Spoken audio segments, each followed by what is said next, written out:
site as 3 working narrowboats and their buses carry out a commercial job.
We've got 6 boats with us, and as far as the motorboats are concerned, the oldest boat is Greyhound, which dates from just before the time of the First World War. I think she was built 1914, I'm not too sure, and she has in her a single-cylinder Bolinder engine. She was used as a maintenance boat in later years and got in a very bad state. Malcolm Burge, Captain Cargo, has restored her completely in the last 2 or 3 years, and she is in full carrying condition with all the carrying gear on her.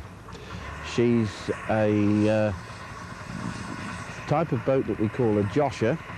She's built of iron and she has a wooden bottom. That's generally known in the trade as composite. The joshers were so called because they were the boats owned by Fellows Morton and Clayton Limited, and the original partner, Mr. Joshua Fellows, was known as Old Josher by his men. Now, Mr. Fellows died in the 1880s, but the boats are still called joshers to this day.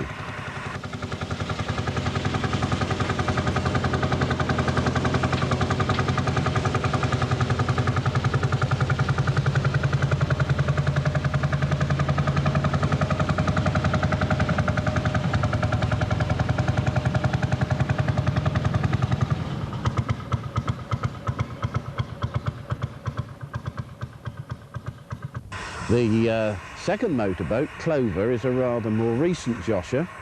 Clover was built in 1935 and was used as a carrying boat until the late 1950s.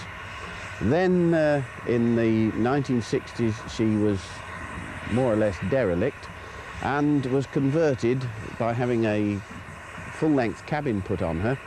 And she became a mobile houseboat, travelling up and down the canal system for the benefit of her owners as a holiday boat. Clover was similarly restored by Captain Cargo and has been put back into carrying condition.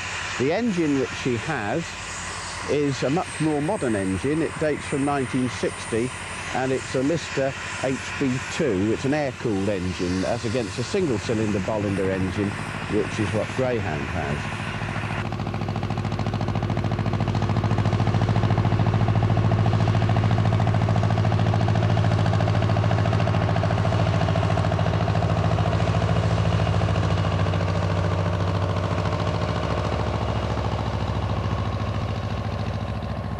The oldest boat of the fleet is the boat called originally Northolt and now Sunny Valley, and you'll see that one end says Northolt and the other end says Sunny Valley.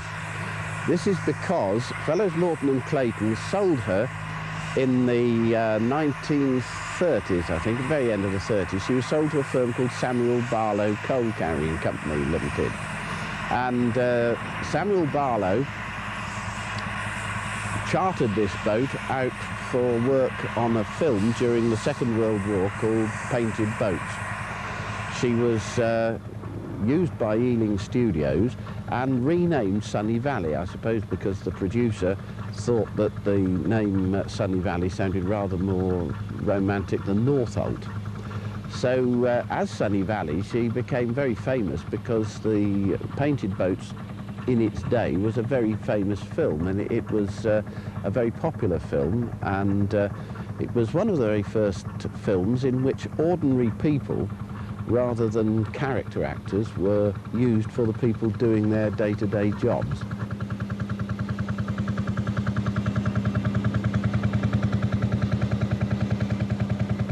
Faisley is the last of the Joshers in this group, and Faisley dates from 1921. She was the last boat to be built at the Saltley Works of Fellows Morton in Birmingham.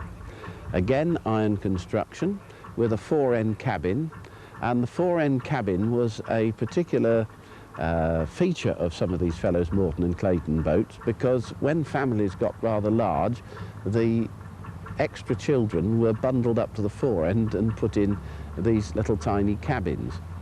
The Faisley, I beg your pardon, Faisley has been used almost continually for carrying boats. I don't think she has ever been converted, not to my knowledge. Again, a somewhat checkered career, but in recent years has worked with Greyhound and now works with Clover.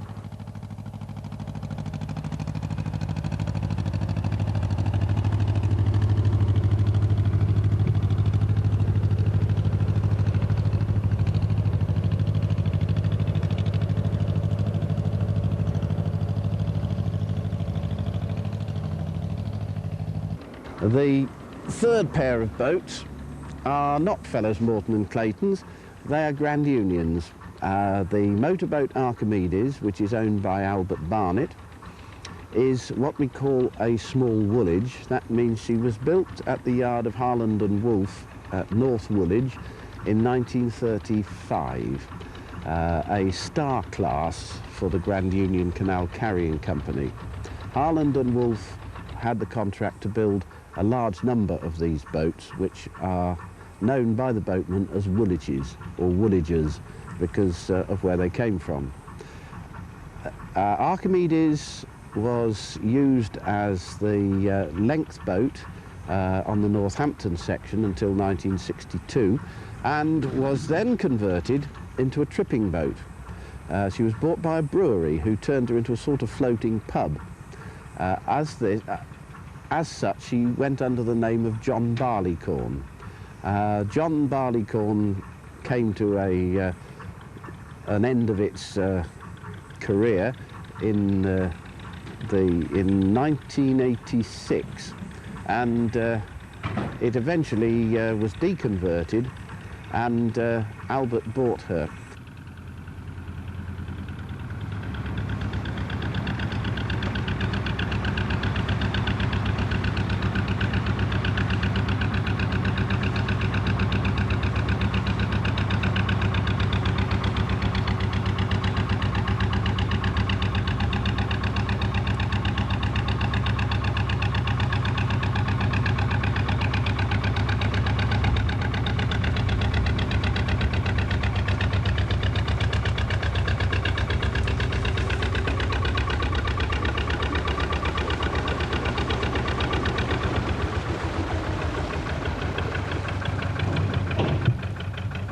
The butty boat with this is Brighton, built in 1936, and this is a large Woolwich.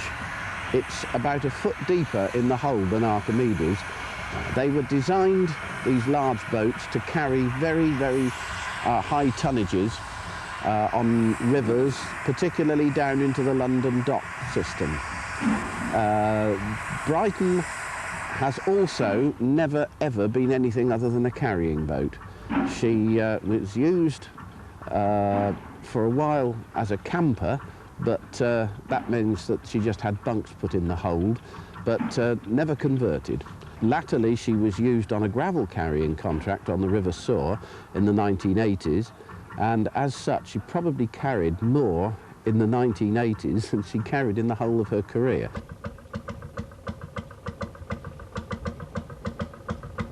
The first leg of the journey involved the delivery of 10.5 tonnes of coal to the Nene Valley Railway. The coal from Dore Mill Colliery was loaded in the hold of Greyhound and taken via the Midlands Canal system onto the River Nene.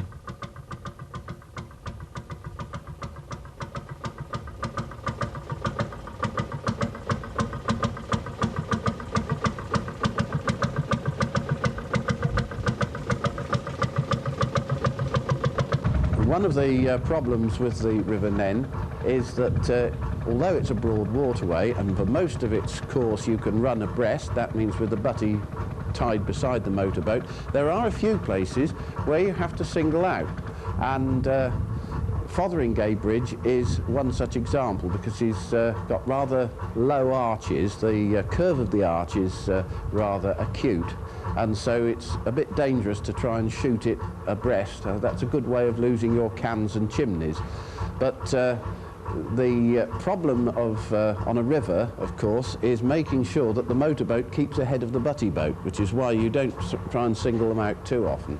Normally on the River Nene, it's not too much of a problem because there's not much flow, but when there has been some heavy rain, there is a problem with the water coming down the river, and therefore you have to be extremely careful what you're doing when you single a boat out.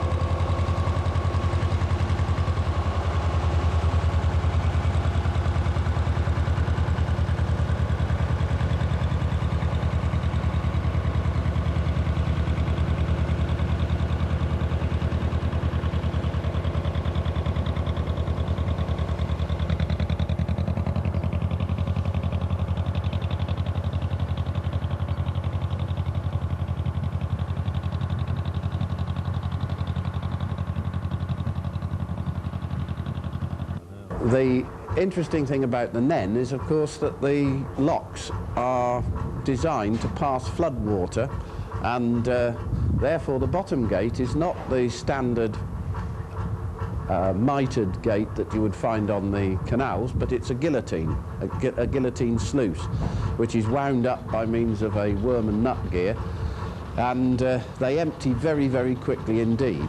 You have to be very careful with the boats. You have to watch very carefully what you're doing, otherwise the boats can be watched about badly and damaged on the sill as they go down through the locks. But provided you keep an eye on what you're doing, they're pretty quick.